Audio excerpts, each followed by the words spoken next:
धन्यवाद सर। इस सेशन में मैं पहली बार बोल रहा हूँ। अपना विषय रखने से पहले हाल ही में मणिपुर में नूने में जो लैंडस्लाइड हुआ, 61 लोगों की वहाँ पे जाने गई। मैं सदन की ओर से उन सबको रिकॉर्ड में नहीं जाएगा, अर्पित करता हूँ। विषय पे आ रहा हूँ सर। आपका बहुत धन्यवाद। नियम 377 के अंतर्गत आपने विषय रखने का मुझे मौका दिया।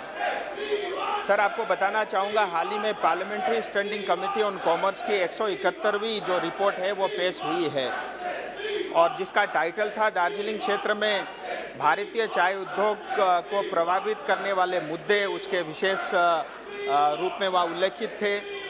इस रिपोर्ट में दार्जिलिंग हिल्स, तराई और डुवर्स के क्षेत्र के जो चाय उद्योग हैं और उस उद्योग से जुड़े हुए जो लोग हैं उनकी गंभीर समस्याओं को उजागर किया गया है।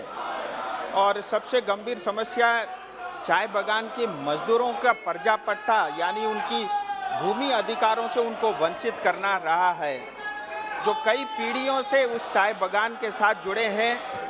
और रिपोर्ट में समिति ने ये भी कहा है कि समिति गंभीरता से चाय श्रमिकों की दुर्दशा और दयनीय स्थिति को संज्ञान में लेती है, और भारत स्वतंत्र के 7 दशकों के बावजूद भी चाय श्रमिकों को उनके मूल भूमि अधिकार से वंचित करने वाली सामंतवादी व्यवस्था की घोर निंदा भी करती है।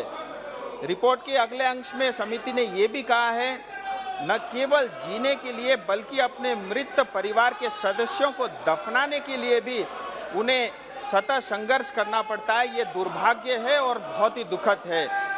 इसलिए समिति ने सिफारिश किया है कि एक विशिष्ट कानून के अधिनियम के अंतर्गत आवश्यकता है कि चाय के जो श्रमिक, चाय बागान से जो श्रमिक जुड़े हुए हैं, उनके अधिकारों और उनकी पैतृक भूमि को, उनके संसाधनों को, स्वामित्व को मान्यता देना चाहिए।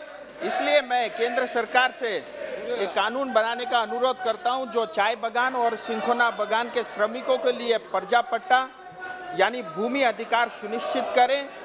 जिस तरह से फॉरेस्ट राइट एक्ट 2006 ने हमारे वन बस्ती में रहने वाले लोगों को भूमि अधिकार सुनिश्चित किया, उसी तर्ज पे सरकार चाय और सिंखोना बागान में जो श्रमिक काम करते हैं, जो रहते हैं, उनके लिए प्लांटेशन राइट एक्ट ला करके उनके लिए न्याय सुनिश्चित करें। आपका बहुत बहुत धन्यवाद।